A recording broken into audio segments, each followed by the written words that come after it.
Aline and welcome back to my channel. So today I'll be sharing with you my go-to makeup look. It's very simple. Um, it's the products that I'll be using are very affordable as well. And yeah, if you're interested to know what is my updated go-to makeup look, then just keep on watching. So, I'll be zooming you guys para mas makita nyo yung gagawin ko. But before anything else, magsi-skincare muna ako. The key to a fresh makeup look is skincare talaga. And recently, I've been applying less makeup on my face and I'm focusing more on skincare. Actually, as you can see, hindi medyo, nag-breakout talaga ako and sobrang dami kong blemishes as of the moment. Kasi, hindi ko alam, siguro naninibago yung skin ko dito sa province. Hindi ata sanay sa fresh air. So, ayun. So, yun nga, skincare muna. So, for my toner, first off, I'll be using my favorite toner from Luxe Organix. I'm using this Whitening Repair na Essence Toner. It has Niacinamide and licorice extract. So, I'll just be putting that sa palm ko para hindi masayang yung product and then didiretso ko na siya sa face. And sa neck then. My favorite serum as well, which is from Luxe Organix, yung partner niya, na Miracle Repair Serum, 1 drop Miracle Niacinamide 2% with vitamin E and licorice extract. So, I'll just be putting sa face and sa noo. And pagka maglalagay ng serum sa face using etong dropper, huwag nyo itama. Gusto pa mag-English eh. Huwag nyo isayad yung dropper sa face niya para hindi makontaminate yung mismong product. So, dapat ipatulo lang talaga. Huwag itatama sa skin or sa face. And then, I'll be adding 2 more drops for my neck. So, everything that I put on my face or I apply on my face, I apply on my neck as well. Sana, medyo okay lang yung lighting natin. I don't have my ring light. Yun lang yung hindi ko nadala kasi sobrang hassle niyang dalhin. And we actually decided to stay here for a while habang nagpapalipas na matapos yung pandemic. And I really hope na matapos na siya as soon as possible. Kasi we all want to have our lives back before pandemic, right? And for the moisturizer, I've been using this Luxe Organix na Soothing Gel, Aloe Vera, and Snail. Sobrang favorite ko din to. Sobrang fan ba ako ng Luxe Organix. Sobrang favorite ko to mainly because sobrang bilis niyang mag-dry up and it really helps my skin sa pag-whiten. And kapag madami akong nilalagay nito overnight, I use this day and night. Kapag marami akong nilalagay nito sa gabi before ako matulog, pag gising ko, sobrang plump yung skin ko and it really gives you that glass skin effect. So, yan. Actually, medyo umitim ako. Dahil nung bagong dating kami dito, sa province, wala pang cases ng COVID ngayon kasi napasok na yung province namin, unfortunately, ng COVID before nung dumating kami dito, nung bagong dating kami. Last August, wala pang cases ng COVID in the province and na-excite si ate mo girl mag-beach. Halos weekly nasa beach kami, kaya ayun, umitim ako. So, papatayan ko lang para mabilis matuyo. So, ayun, umitim ako agad-agad. Kaya, feeling ko yun din yung reason kung bakit ako nag-break out. Nabigla ata yung skin ko. Kasi, syempre sa Manila, hindi naman kami big beach palagi. Tsaka feeling ko talaga, sa tuwing umuwi ako dito, na-allergy ako, nagbe-breakout ako. Alam mo yun, hindi talaga sana yung skin ko sa malinis na hangin eh. Sanay sa polluted. Charot lang. So, ayan. Think ko lang mag-set yung moisturizer. Medyo madami kasi nalagay ko. And, last but not the least for my skincare is itong sun gel. Itong sunscreen na 98 Tomato Glass Skin Sun Gel with hyaluronic acid. This one has SPF 50 PA++++. It's from Fresh Skin Lab. Tataka kayo, ito yung meron ako. Kasi ito lang yung meron. Ito lang yung available sa Watson nung bumili ako. So, yan. Tutunan ko kay May Layog na ganito daw dapat kadami yung sunscreen na ilalagay mo sa face mo, including the neck, I think. And, dapat ang sunscreen ay ni-reapply every 2 to 3 hours. So, hindi siya pang buong araw. So, ni-reapply siya every 2 to 3 hours or 3 to 4, mga ganon. Nakalimutan ka na eh. And, kahit na hindi ako lumalabas ng bahay, kahit na nandito lang ako sa loob, kasi naka-quarantine na kami ngayon, kahit na basta araw-araw naglalagay ako ng sunscreen, lumabas man ako ng bahay or hindi. Kasi, kahit nasa bahay ka, yung tama ng sikat ng araw, or yung pumapasok na sikat ng araw sa bintana nyo, nakaka-damage pa rin siya ng skin. So, ayun, nagsa-sunscreen ako. And, yeah, natutunan ko lang din yun sa mga vlogger na pinapanood ko. Let's start on the makeup look. Actually, yung base na ilalagay ko is another skincare. And it's from Luxe Organix. Again, this Ultimate Defense na tinted sunscreen in the shade Natural. So, ayan siya.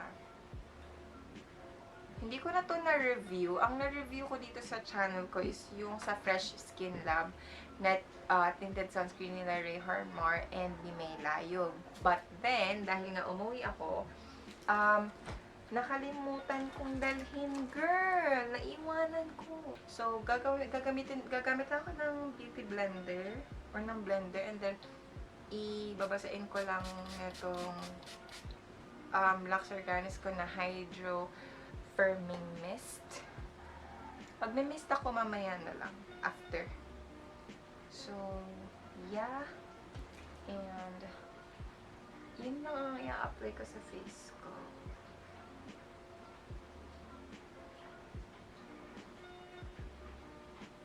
I'm using this strawberry na Carmex. Sobrang gusto ko to ever since I tried it. Kasi, meron siyang cooling effect.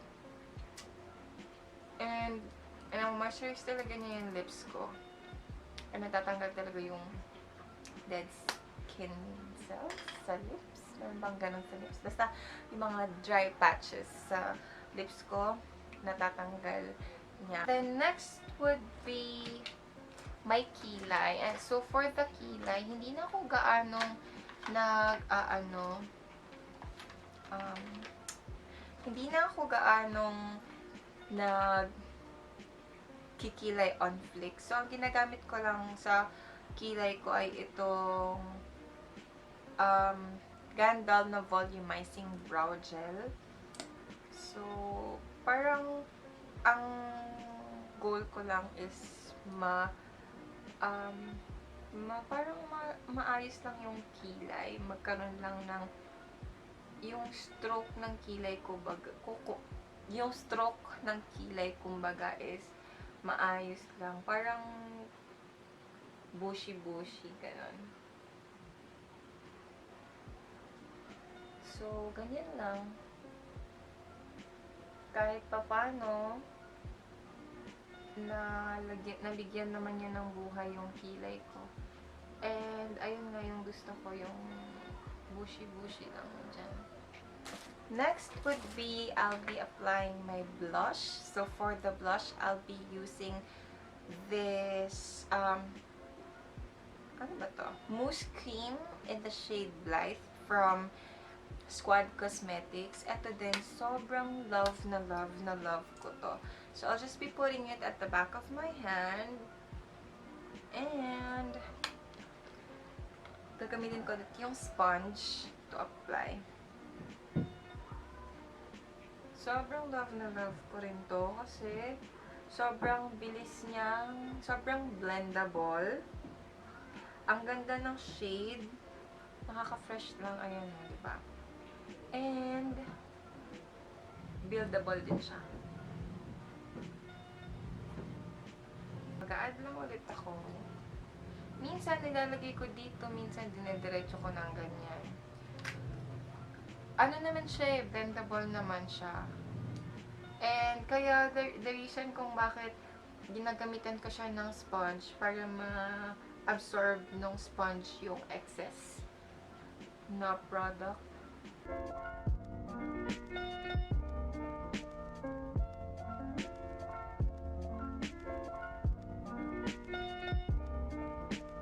Minsan, kinakapalan ko talaga yung blush ko. Actually, madalas. Si girl blush, ano ko eh. Gusto ko laging putok yung blush on ko. Parang drunk blush effect. Parang nakaka-fresh lang siya. Isa-set ko na yung face ko. I'll be using itong Cosmetics na You Can Face It Pressed Powder with Vitamin E in the shade Ivory. So, gagamitin ko lang din yung puff na kasama. Ito din, sobrang gustong-gusto ko din to. Sobrang affordable lang ng mga ginamit ko na products. And for some reason, itong Cosmetics sobrang affordable din nila. Siguro ang medyo may kamahalan lang dito sa product na sorry, na ginamit ko is yung Tinted Sunscreen. Sa akin kasi mas light talaga yung Tinted Sunscreen na nabili ko. And sayang naman kung hindi ko gagamitin. So, para lang maibalik yung shadow sa face natin, magko-contour tayo gamit ang pinaka-favorite ko na contour, pang-contour from Vice Cosmetics na Aura Contour in the shade For Sure. And gagamitin ko lang itong bagong brush ko na travel brushes ni Mama Ann.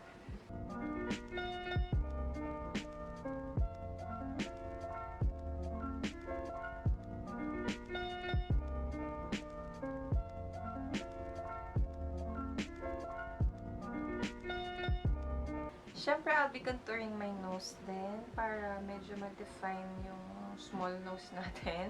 And I'll just be using a smaller brush for my nose.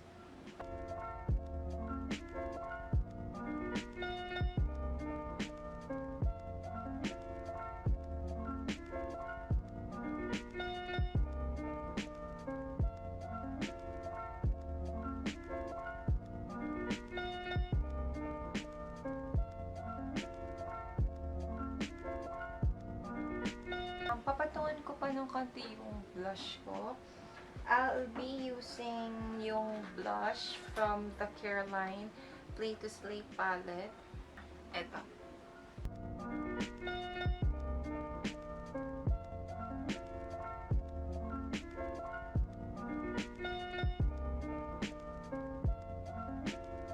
Mag-highlighter ako and I'll be using this Ever Bilana or EB Advanced na glow out highlighter in the shade na Spotlight.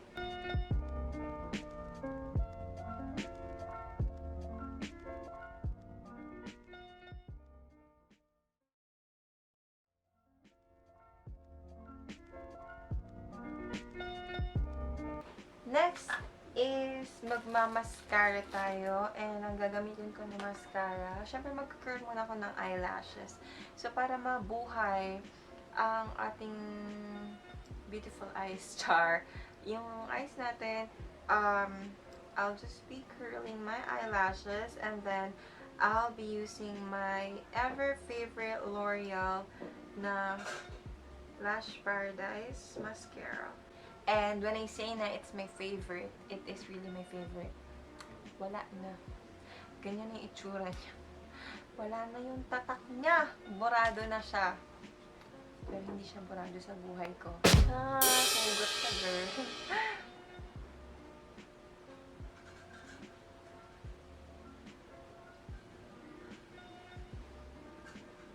Tuwing nagme-makeup ako, kahit hindi ako umaalis, sa tuwing nagme-makeup ako, naglilift yung yung mood ko. Sobrang nakakasaya siya ng feeling. Para sa akin, sobrang therapeutic ng pag-makeup. Kaya, every time na I'm feeling down, I'm feeling sad, I just go back to makeup. I glam up a bit. Kahit na sobrang simple lang. Yeah, I super love makeup. Bumabalik at bumabalik talaga ako sa makeup. So, for the lips, ang gagamitin ko naman is yung lip mousse pa rin, or yung mousse cream ng Squad Cosmetics.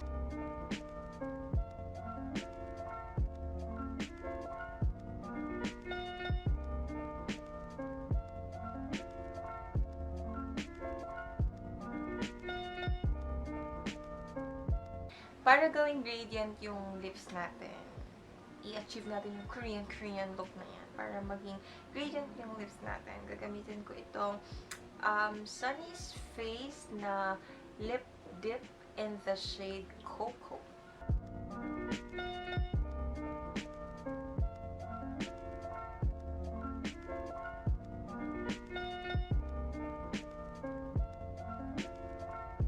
And that's it, guys!